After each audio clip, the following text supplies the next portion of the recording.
Que Deus ilumine a sua sexta-feira santa. Seja uma sexta-feira de vitória e seja uma sexta-feira que você desfrute da sua vitória em família. Hoje é o grande dia que buscaremos os benefícios da morte e da ressurreição do nosso Senhor Jesus. Mas numa sexta-feira, Ele derramou na cruz o seu sangue por nós. Numa sexta-feira, Ele entregou-se em sacrifício por nós. Por isso que nós afirmamos e cremos que o sangue de Jesus tem poder para nos dar a vitória sobre todo o mal, assim como deu a vitória na vida deste senhor, o senhor Filipe. A partir dos meus 14 anos eu comecei a ter uma atitude diferente, comecei a sentir curiosidade por coisas novas que eu em criança não conhecia, nunca tinha ouvido falar, mas na escola, com as companhias e na internet, nos filmes e nas músicas, a gente somos expostos a essas coisas e eu comecei a ficar curioso.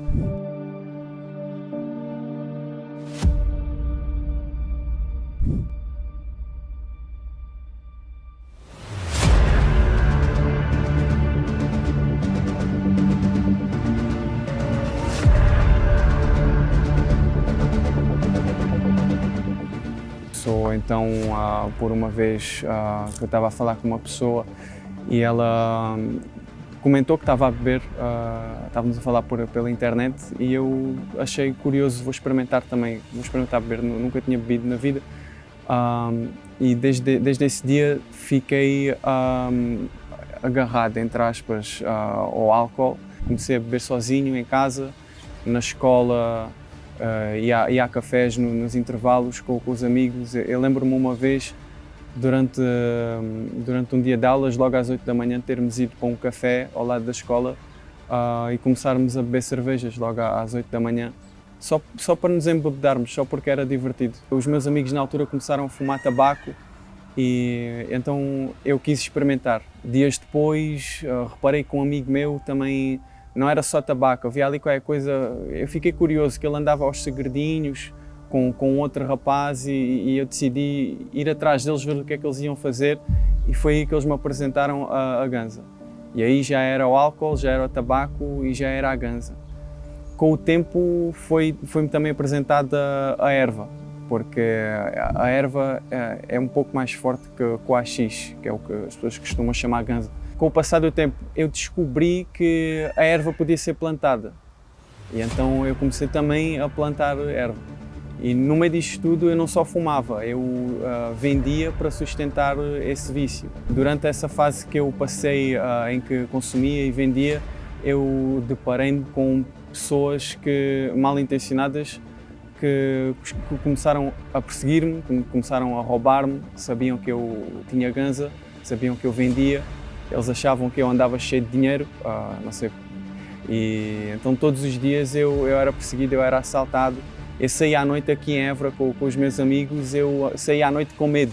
E se eu oferecesse resistência, eles ameaçavam-me com facas. Durante um ano deixei de vir à escola, comecei a plantar erva em casa para consumo e para venda.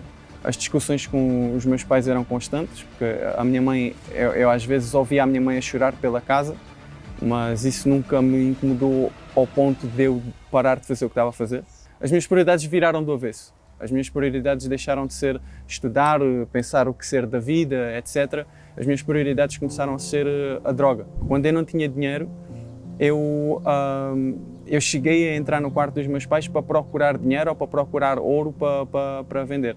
E eu vivi nesse estado durante uns 6, 7 anos da minha vida. E se não houvesse ganza, havia álcool. Eu bebia e fumava como uma forma de me distrair da tristeza e do vazio que eu sentia, do insignificante que eu me sentia. Que eu sentia-me que eu não era bom em nada, que eu sentia-me que não era especial para nada, para ninguém, que nunca ia fazer nada na vida, que não fazia nada na vida. Eu pensava assim, eu vou beber, eu sei que eu vou acabar a chorar, mas ao menos vou sentir alguma coisa. Eu queria sentir alguma coisa. A gente ria, fumava, bebia, saía à noite, todos juntos, mas era depressão, era só tristeza, era só vazio por baixo disso tudo. Eu não me sentava à mesa com os meus pais, eu só me dava com pessoas que fumassem. Houve uma altura que eu não sei porquê, quer dizer, hoje eu imagino porquê, eu comecei a deixar de fumar tabaco. Eu cheirava as minhas mãos cheiravam mal, o hálito cheirava mal, o tabaco faz mal. Comecei a pensar, ter todos estes pensamentos e comecei a deixar de fumar tabaco. Perdi completamente o interesse no tabaco. Continuava a fumar droga e continuava a beber álcool, mas comecei a deixar de fumar tabaco. Até que um dia, eu não sei porquê, talvez seja apenas o acumular de todo aquele tempo de tristeza e de vazio, eu percebi que não estava a resultar mais. A ganza não me satisfazia mais, o álcool não me satisfazia mais. Eu comecei a perceber que aquilo não estava a ser suficiente. E eu conhecia a igreja, a minha mãe já não me convidava há muito tempo, ela deixou-me à minha vontade, porque só dava em discussão. Chegou um domingo, ela ia à igreja e eu disse, olha, vou contigo. Ninguém me convidou, eu quis ir com ela. A partir daquele dia tudo mudou para mim. Foi a partir daquele dia que eu percebi que havia esperança.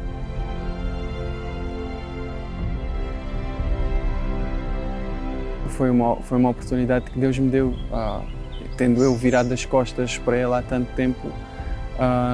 Naquele dia Deus deu-me uma oportunidade de ter uma vida nova. Foi um milagre que Deus fez na minha vida.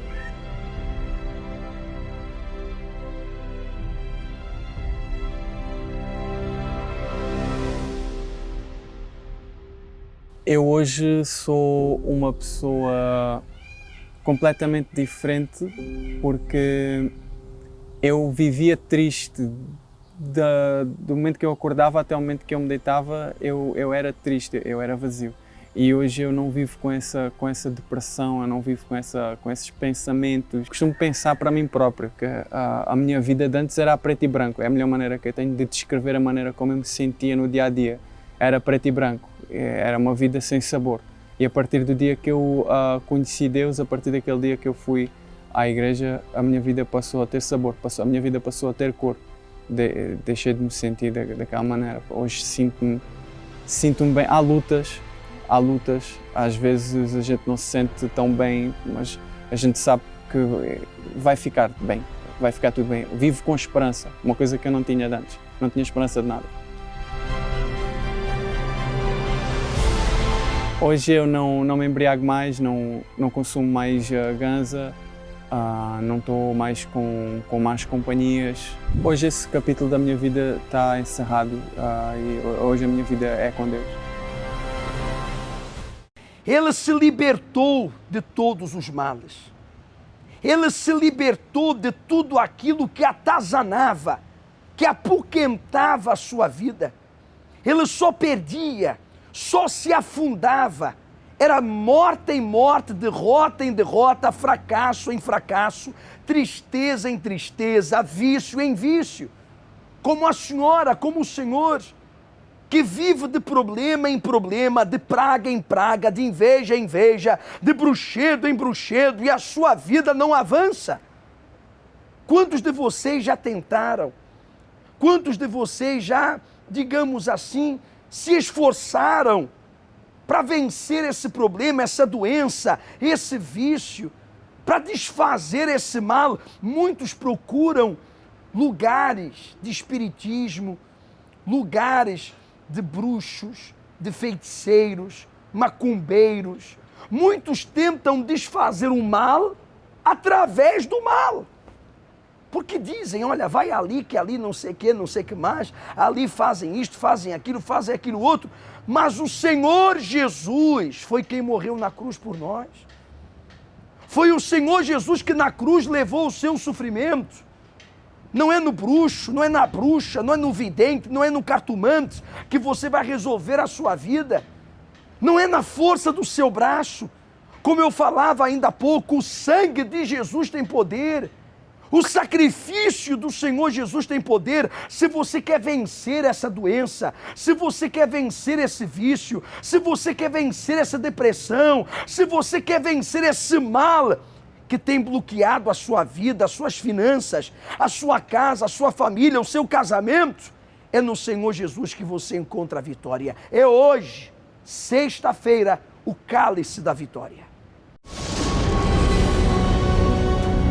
O dia que dividiu a história da humanidade num antes e num depois. A Sexta-feira Santa. Nela o Senhor Jesus venceu todas as maldições e nos garantiu a vitória na cruz. Se na sua vida lhe têm faltado vitórias, prepare-se para alcançá-las através do sangue que Jesus derramou na cruz. Eles o venceram pelo sangue do Cordeiro e pela palavra do seu testemunho. Por isso, participe no dia 15 de abril, Sexta-feira Santa, com o Cálice da Vitória. Cenáculo do Funchal, na Rua Dr. Brito Câmara, número 32, e num templo do Universal mais perto de si. Nós vamos tomar desse cálice o sumo da uva, representando o sangue de Cristo. Às 9 da manhã, nesta sexta-feira da vitória, sexta-feira santa, às 3 da tarde e 6 horas da tarde. Esses 3 horários especiais. A hora da crucificação, às 9 da manhã, a hora da morte do nosso Senhor, que ele venceu a morte, inclusive, às 3 da tarde, e às 6 horas da tarde foi o horário que tiraram o seu corpo da cruz. O seu sacrifício nos dá a vitória. Escreva numa folha qual a vitória que você quer na sua vida, na sua casa, na sua família e traga hoje. Você vai deixar a sua vitória no altar e você vai receber o cálice da vitória com o sumo da uva que representa o sangue de Cristo. No nosso cenáculo do Espírito Santo, aqui no Funchal, na Ilha da Madeira, na Rua Dr. Brito Câmara, número 32, em frente à rotunda dos Bombeiros Sapadores. Qual o nome da senhora? Helena Infante, bom Ana dia. Helena, qual era o problema e qual foi o milagre? Esta semana eu estava deitada e doía-me bastante o joelho do lado esquerdo. E eu estava com preguiça de me levantar e virava para o lado e dava um jeito na perna.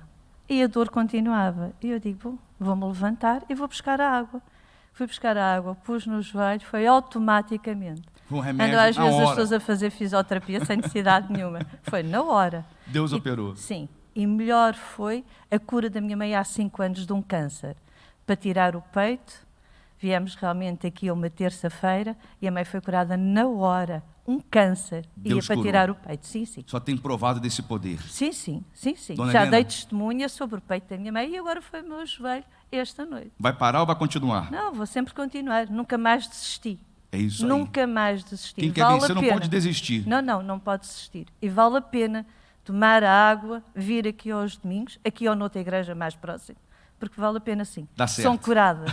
Em nome de Jesus. Graças a Deus. Deus abençoe a senhora. Dona Helena, qual foi o milagre que Deus fez através do tratamento com a água? Ó, acho que em 2014 eu descobri que estava com. Parecia um nódulo na mama direita. Aí fiz a retirada, aí fez o exame, a biópsia, aí acusou o câncer. E na época estava começando o tratamento da água. Na época eu nem dava muita importância, não. Aí um dia levava, outro domingo não levava. Quando deu esse câncer, na hora eu falei, não, Deus é mais, eu não vou me preocupar.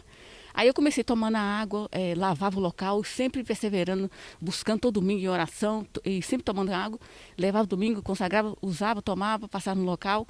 E acompanhei a médica acompanhando. Aí fiquei acompanhando durante 5 anos. Aí sempre que eu ia fazer exame, ultrassom abdominal, a médica falou, por que você está fazendo exame? Porque não tinha nada. Aí a médica também falou assim, nossa, seu exame está melhor que o meu. Eu não entendi por que ela falava aquilo. E depois de 5 anos, a médica falou comigo assim, não tem como te segurar mais, que não tem mais nada, não te conto mais. É raro isso acontecer, mas vou te liberar, você, mas é raro, mas acontece. Aí nesse mesmo dia eu fiquei sabendo que essa médica que me acompanhava no início, ela faleceu de câncer. Olha só, essa foi curada e a médica acabou falecendo. A médica faleceu de câncer, a médica nova, educada, bonita, mas acabou falecendo de câncer. Quer dizer que a fé realmente transforma qualquer situação. É só que estava vivendo isso, claro que quem recebe uma notícia como essa não fica satisfeito. A senhora ficou na revolta, na fé, sabia o caminho, pegou a água, começou a usar a sério, como falou.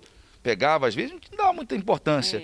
Mas quando vem aquele problema, você falou, não, vou me agarrar agora em Deus, o meu propósito com Ele, e deu certo. Deu certo, graças a Deus, não tem mais nada. Eu já faço exame todo ano e não tem nada. Graças a Deus, continuo com a água. É isso aí. E muitos mais milagres vão acontecer. E se você está doente, você está enfrentando uma situação como a dona Helena, existe uma saída.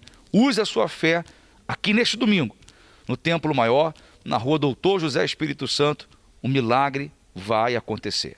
Eu frequento a igreja há 20 anos. Vinha por vir, porque a minha mãe, na altura, quando eu vim, era solteira, então eu vim por vir. Nunca lutei por nada, nem por mim mesma. Conclusão, eu ganhei depressão, eu era muito nervosa. Entretanto, eu conheci o meu esposo. Eu não era compreensiva, o meu esposo também não tinha vontade de fazer nada e eu era muito má para o meu enteado. Eu fazia mesmo asneiras com ele, eu criava, não era tolerante, não amava, não dava amor nem ao meu esposo, nem ao meu enteado. Eu fazia aquela casa num inferno mesmo. Como que era o casamento? Um inferno, uma desgraça total, sempre. Todos os dias era dia de confusão, mesmo ela falava para mim, olha, você tem que ir para a igreja. E eu vou para a igreja para quê? Eu não vejo exemplo em você. O que eu vou fazer lá? E aí o casamento chegou a um ponto crítico? Como que era? Chegou. Eu apanhei no vício da internet. Eu via muito pornografia. Era um jovem preguiçoso mesmo, não queria trabalhar. Aqui pessoas que me conhecem também sabem como é que eu era. E não queria nada mesmo com nada. E olhava para ela e olhava para as pessoas e não... Casamento frio? Totalmente frio. Nós já chegamos a discutir. As nossas discussões nunca foram de eu agredi ela a mim, não, mas era com palavras. Nós já chegamos a parar de discutir às 3 da manhã, 4 da manhã e só mesmo Deus mesmo. Quando que isso mudou? Você assumiu a fé? Em 2014, eu decidi entregar a minha vida para Jesus. Eu decidi dar um basta em tudo. Eu comecei a fazer as correntes de libertação, as correntes da cura dos vícios, comecei a fazer a corrente da família. Eu comecei a buscar na igreja tudo aquilo que me aproximava e que me poderia tornar melhor. Então foi a partir daí que o meu esposo começou a ver. O primeiro passo foi quando ele me viu a deixar de fumar. Ele próprio me pedia muitas vezes para isso. Peraí, então você tinha um vício ainda? Tinha. Eu fumava. Eu sei. Você pedia para ele largar o vício, mas você tinha um vício? Eu tinha. Eu saía da igreja, a primeira coisa que eu fazia era puxar um cigarro. Você decidiu? Eu decidi mudar. Aí eu comecei a fazer as correntes todas e meu marido começou a ver a diferença em mim. Eu comecei a ficar muito mais calma, eu deixei de ser nervosa, eu comecei a dar aquilo que Deus me dava a mim, eu comecei a dar também. A paz reinou na minha casa. Você viu a mudança dela e decidiu vir? Sim. Venci o vício da internet, da pornografia, venci o medo de não querer avançar. Eu era um rapaz muito preguiçoso mesmo, não queria trabalhar, não queria fazer nada. Hoje, eu não gosto de ficar parado. E o casamento? Está maravilhoso. Mudou tudo. Antigamente a gente discutia por tudo e por nada. Ela queria ficar por cima, eu não deixava, eu tinha que ficar por cima. Agora não, agora a gente sabe realmente deixar o outro falar, se acalmar, não deixar o estresse tomar conta de tudo e depois a gente conversa com mais calma e resolve tudo. Feliz hoje? Sim, muito feliz. Hoje você pode dizer que a família é um pedaço do céu? Sim, hoje eu sei o que é uma família. Nós estamos vivendo a Semana Santa, inclusive neste sábado nós temos o sábado, aleluia, com a chave da vitória e domingo da ressurreição. O domingo de Páscoa com a grande Santa Ceia, celebrando a vida. Como diz o nosso Senhor Jesus na sua palavra, que aquele que come da sua carne, que bebe do seu sangue, tem a vida eterna, porque somente Ele é a ressurreição e a vida. Neste domingo de Páscoa, esteja conosco, venha com a sua família e vamos comungar do corpo e do sangue de Cristo. Será às 7 da manhã, 9 da manhã, 3 da tarde e 6 horas da tarde em todas as igrejas universal do Reino de Deus. Qualquer informação, o 21-836-8008. Sei que procuram Jesus, o Nazareno. Ele ressuscitou. Muitos não queriam acreditar. Fomos nós, Senhor. Se a mentira de que Jesus ressuscitou se espalhar, o povo acreditará que de fato se tratava do Messias. Mas o milagre era real. No domingo, Jesus ressuscitou e apareceu àqueles que o seguiam. A paz esteja com vocês. Para muitos, é difícil acreditar na ressurreição da vida espiritual, do casamento que está frio, da saúde que está debilitada há anos e da vida financeira que trouxe muitas perdas para toda a família. Mas assim como Jesus ressuscitou, também fará o mesmo na sua vida. Dia 17. O grande domingo da ressurreição, o dia de Páscoa será marcado pela celebração da Santa Ceia e a determinação para que Deus ressuscite tudo o que está morto na sua vida. Marque presença. Às 7, às 15, às 18, mas especialmente às 9 horas da manhã. Cenáculo do Funchal, na rua Dr. Brito Câmara, número 32, em frente à rotunda dos Bombeiros Chapadores do Funchal, ou num templo da Universal que se encontrar mais próximo de si.